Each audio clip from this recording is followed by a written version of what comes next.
The vaccine is coming out soon.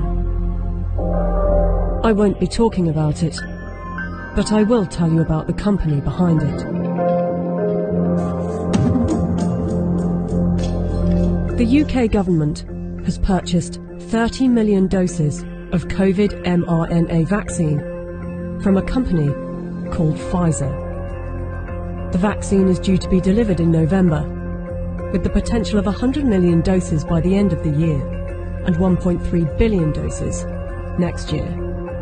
News just out. Pfizer says it could be ready to apply for emergency use authorization for its COVID-19 vaccine candidate by late November.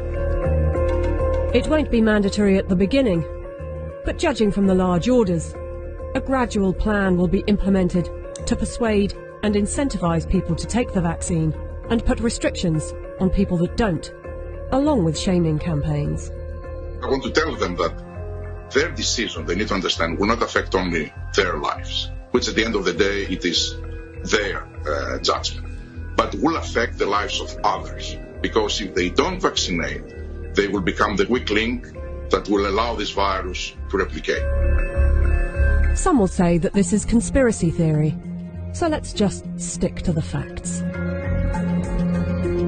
The government trusted Pfizer to vaccinate the British people, so it's logical to want to inquire into the company's track record in safety and ethics. After all, they must be trustworthy in fighting for humanity, right?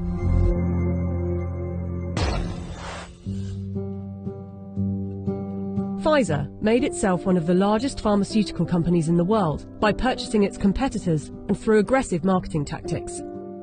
What I'm about to tell you is only 20% of their rap sheet, otherwise this video would be hours long, but you can go to our website where you can see the full list. Pfizer received the biggest criminal fine in US history as part of a $2.3 billion settlement with federal prosecutors for mispromoting medicines and for paying kickbacks to compliant doctors. Pfizer pleaded guilty to misbranding the painkiller Bextra by promoting the drug for uses that were not approved by medical regulators. In the 90s, they were involved in defective heart valves that led to the deaths of more than 100 people. The company had deliberately misled regulators about the hazards. The company agreed to pay $10.75 million to settle Justice Department charges. Pfizer also had a class action suit with a $60 million settlement over Resolin, diabetes medication, that resulted in patients dying from acute liver failure, said to be caused by the drug.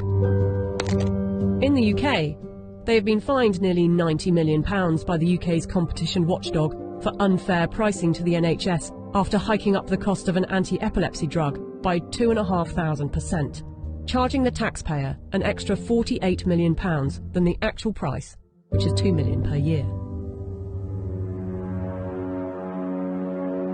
Buying competitors and mis-selling drugs weren't the only factors in making them the giant of a company they are. Their special relations with doctors and medical professionals has also helped. In 2004, Pfizer's subsidiary agreed to pay $430 million to resolve criminal charges that it paid physicians to prescribe its epilepsy drug, Neurontin, to patients with ailments for which the medication was not approved. In 2010, a federal jury found that Pfizer committed racketeering fraud in its marketing of the drug.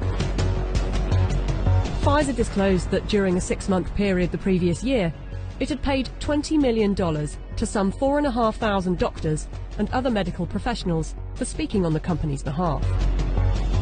In 2012, the US Securities and Exchange Commission announced that it had reached a $45 million settlement with Pfizer to resolve charges that its subsidiaries had bribed overseas doctors and other healthcare professionals to increase foreign sales.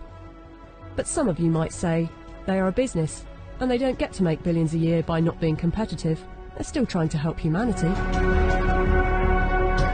Pfizer was sued in a US federal court by Nigerian families who accused the company of testing a dangerous new antibiotic called Trovan on children without parents' consent and using their children as human guinea pigs.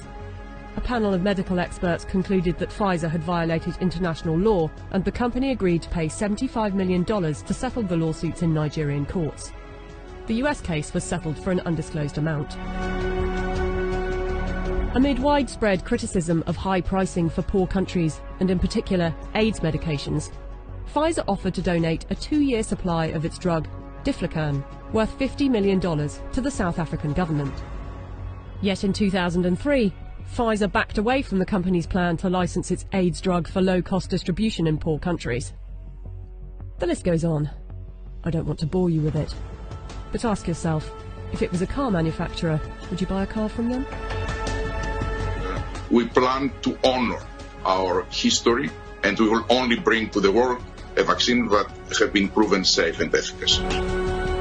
If Pfizer is trustworthy enough to be given one of the keys to vaccinate the population with something that was knocked up in a few months, and with such a track record for safety and ethics, I know what I think. Do you?